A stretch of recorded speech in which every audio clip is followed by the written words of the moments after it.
Good morning, I'm Julio Sainz along with Mauricio Riveros. Today we'll meet Nydia Padilla-Rodriguez, founder of the Borinquene Dance Theater, which is celebrating its 40th anniversary. We hope you will be inspired. Celebrating leaders in Rochester's unique and vibrant business community. We'll meet entrepreneurs whose passion and perseverance have helped push through life's challenges. Join us as we share their stories and journeys to success. It's time to be inspired. Nydia, thank you very much to being Be Inspired, a show that we developed to interview interesting people in our community, and definitely you are one of them. One of the incredible people who have given so much to this community in so many ways. So let's start learning who is Nydia Padilla. I am someone who has worked in this community for over 40 years. I think that it started with my father, who was a pioneer in this community when they first came to Rochester in 1942, and my mother. And then my sister Nancy, who was very involved in the community. And when you have family members that instill those values of how you need to give back, I think my thing was the artistic world. I started, even as a very young girl, I used to love to dance, you know, the salsa, the merengue, the cha-cha-cha, bachata, all these things that my sister, the older sister, Lydia is her name. She taught me how to dance at a very young age. And then I wanted to continue pursuing. And then by the time I was in high school, I got involved with Garth Fagan, who at the time was bottom of the bucket, but I was the youngest member. And then history. It's all about, 40 years Borinquene exists, but it was really because I had a mentor. Garth Fagan was a mentor because when we performed at the Puerto Rican Festival, he announced that I would be starting a dance company, dance classes. And I was like, whoa, how am I going to do this? I had no idea of what am I going to do? How am I going to do this? What does he see in me that maybe I didn't see in myself? And at that time, it was at the Puerto Rican Festival, and Hector Alguinzoni was the director of the Puerto Rican Arts and Culture Center of Ibero-American Action League. So then he approached me and said, Nydia, I'm willing to help. I'm willing to work with you. I'm willing to help make this happen. And I said, okay, I don't know what I'm going to do, but let's see, what we can develop. So I started, believe it or not, exercise classes with adults. And then after a few years, first performance, by the way, was at RIT, where I choreographed a plena, and people loved it. And I thought, okay, I think I can, do something with this, because we didn't really have anything promoting our culture through dance, okay, as far as a performing art group. So then after 5 years of doing that, I was working at the United Way at the time, and United Way has access to data of what's going on in the community. And when I saw that the high school dropout rate of Latinos was very high, and you're talking the 80s, I thought maybe I can do something with the arts, but shift from working with adults in exercise class and work with youth. We use the arts as a vehicle that's going to help them realize that discipline is required in order for you to obtain your education. If you love performing, how do you take that discipline from the arts and transfer that over into your academics? So I shifted from working with adults to working with youth back in 1985. But then in 85, the Puerto Rican Arts and Culture Center folded, and we didn't really have support. So I decided to look for an existing art organization. And at the time I approached Dr. Carl Atkins from Hochstein School of Music, and he was open. He opened the doors and he said, as long as the Latino community doesn't have a problem with you being here, I have no problem. And I says, the Puerto Rican Arts and Cultural Center no longer exists, so I need a home. And he took us under the umbrella of Hochstein School of Music in 1985. And then in 2002, Borinquene incorporated, because the funding sources felt you have a viable program, you should consider incorporating. But I still stayed at Hochstein, so I paid rent at Hochstein. And 40 years, we're celebrating, 40 years later. Did that happen overnight? Absolutely not. You all know that when you want to sustain any kind of non-for-profit organization, you being a business person, also Julio, it's a lot of hard work. Well, that is wonderful, Nydia, because the reality is that through music and dance and through the expressions of colors, able to bring the culture of Latin American, Puerto Rican in general here in Rochester. And that is so significant. My question is, how do you see the future and engagement of the next generation? Are the young people getting involved? How is that happening? In that way, doesn't die with, with our generation and goes to the next generation. What's the efforts that Borinquene is doing to involve the next generation in these beautiful expressions? I think that, when the pandemic hit, it was very, it wasn't a pleasant thing to have to deal with, because the students that I work with, they already had challenges even before the pandemic. And the company, the way my program is set up, it's set up where you need to keep your academic achievement as your priority. When you comply with the criteria, then you begin to get a little stipend. So now I'm exposing them to learning about work habits, soft skills that a lot of our young people don't have and need to be exposed to. So you learn to be responsible. You learn to be on time. You learn all those things that you're doing within the performing art program that I have, which is very, very structured and a lot of rigor. They take that and they begin to apply to their schoolwork.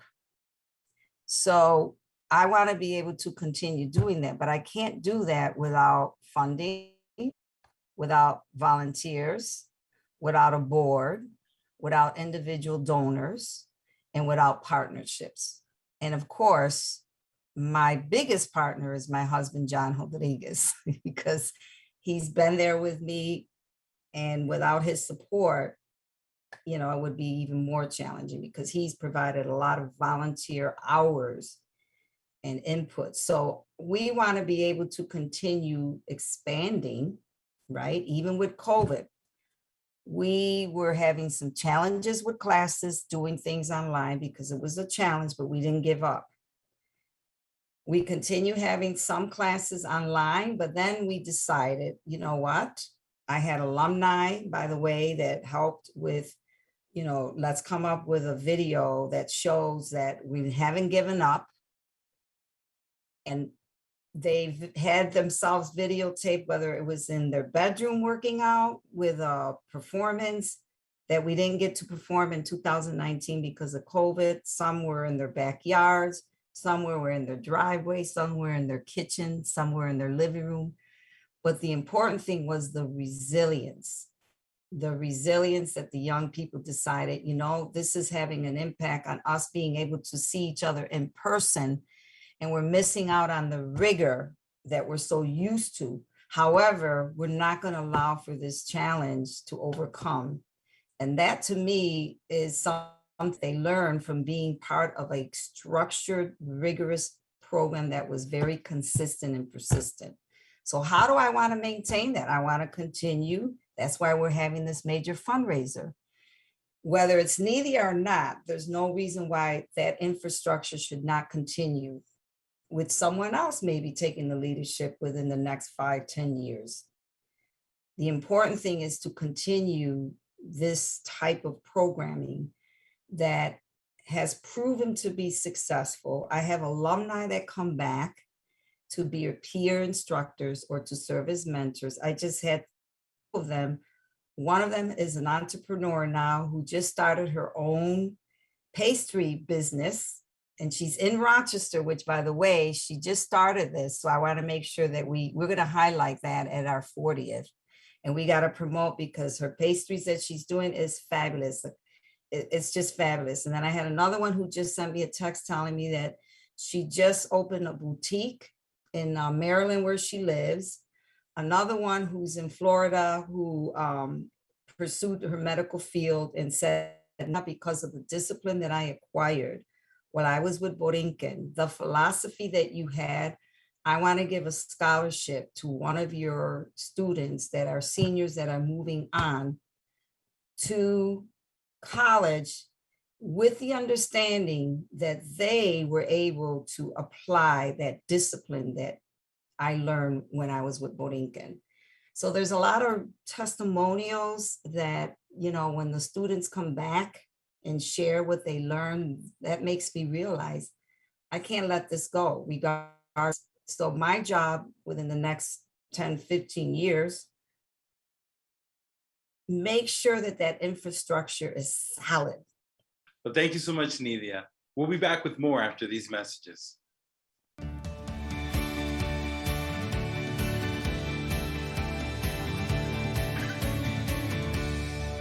Nydia, you mentioned youth a lot, and Mauricio mentioned culture, and how do you, and you mentioned some of the dances, and I'm always fascinated, and I am often asked about younger generations and their appreciation for culture that is somewhat timeless.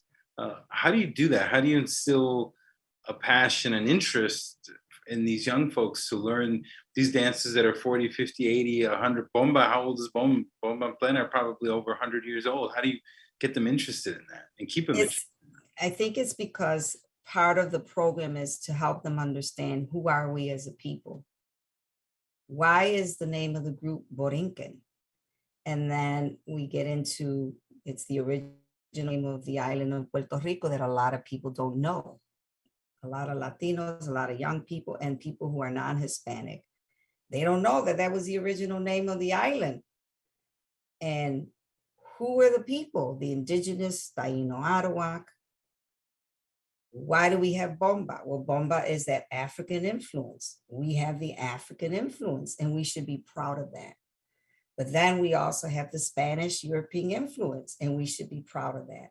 So I feel that sharing that kind of information with our young people, who sometimes could be very confused, because some of them could be, when it comes to skin color and features, hair texture, I think it's so important for me to be able to share that you should be proud, whether you're dark, brown, white, blue eyes, blonde hair, curly, whatever. Be proud of that, because that's what makes us unique as a people.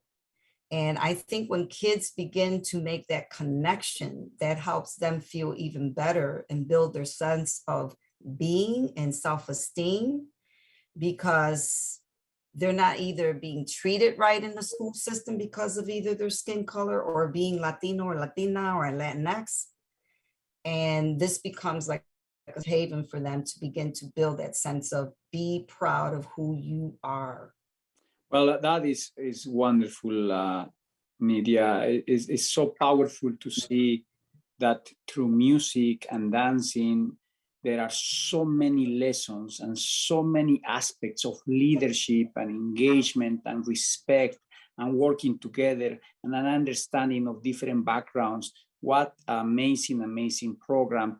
Now, let me ask you this question, and you have been in the community for many years, and you have seen the change in the Hispanic community insertion in terms of, education, moving from, focus in the city, but now, Hispanics are now in suburban areas. We can see the demographics moving around. So what's your perspective of the insertion of the Hispanic community, for example, in businesses, in the university, in professions, and also in general? What do you see that as a community we are growing, or are we static? What's your perspective? You saw all these years, you are seeing more. What's the impact of the Hispanic community here in Rochester? I think that the population is growing, of course. And I also believe that the data showing that you have more Latinos moving into the suburbs and out of the city, quote me if I'm wrong. I'm not saying that, there's more in the suburbs than they are in the city, but I think that it seems to be growing, that population moving from the city into the suburbs. I don't want to say that's good or bad. I mean, economically, if you have the ability to move wherever you feel you want to move, I say that's good. That's positive. I think that's positive. We need to look at that as a lens of how do we continue building the human capital? And how do you bring those resources from the suburbs into the city? And then how do you get both to work together? Because educationally, when it comes to Latinos, especially in the city, I think we have so much work to do. I think that we're kind of like in a crisis. I hate to put it that way, but I think we're in a crisis when it comes to the city and what's happening in the Rochester City School District. And the reason why I say that is because back in the 80s, I was part of that AODA report, and everything that we predicted would happen if we didn't pay more attention is happening 2021. So you're talking over 35, 40 years because something doesn't seem right. And for that reason, I believe that we need to spend more time maybe focusing on what other resources are out there that maybe not be in the city. How do you get collaboration in the metro concept? I think we need more of a metro concept to kind of share those resources and access those resources, because that's another issue. I have found that many of the students that I work with through Borinquene, many of them don't even know that a lot of these resources exist. And always remember, the more you expose our kids, the better off they're going to be, especially our kids from the city, because if they're not exposed, they're not going to know another way. I hope people don't misinterpret saying that. I don't want to say that you give up, in the city. You don't want to give up what's going on in the city. Oh, Nydia, what an honor to have you in this show, a person that has so much history, so much contribution. And I think definitely the challenges that are out there are significant, but at the same time, people like you and organizations like Borinquene, who bring the really good tools for the next generation, are there to fight against poverty, fight against all these conflicts that we are and these problems we're seeing. So for that reason, we are very thankful. So you are celebrating 40 years. Tell us the event, where they need to get their tickets. Tell us where will be the event and when. All right, before I do that, though, I do have to share one testimonial that Julia Gleason, who was in the company, she had witnessed an incident in California of someone that was being sprayed by a police officer, and she was very concerned and began to advocate for that individual she had witnessed was being attacked, and it was an immigrant. And for me, I was so proud of her when I heard that she actually, videotaped it and then reported it, because we also have to train our young people to be advocates and to be the voice for others that maybe don't have the ability or don't even understand the system. So that's another issue, that trying to really work with our young to be more cognizant and more conscious of what we're dealing with. It's pretty intense for our young people. Think about it, because of all the things that have happened.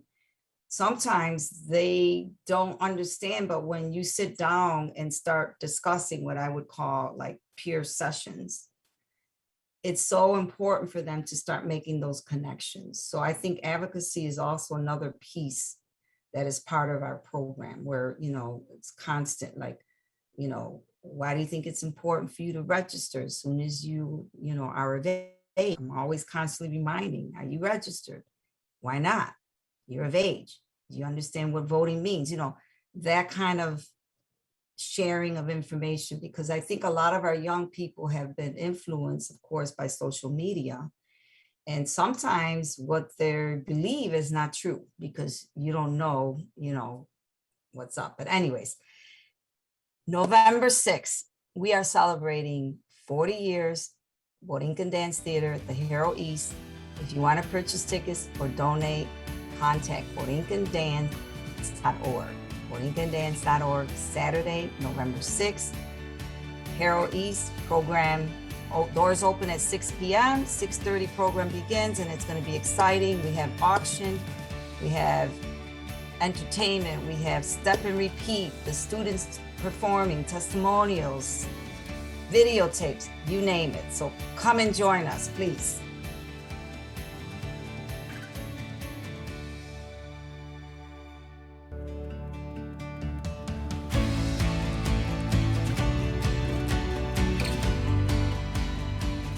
Coming up next week on Be Inspired, we'll meet Brian Nicholson, the third generation owner of Red Jacket Orchards in Geneva.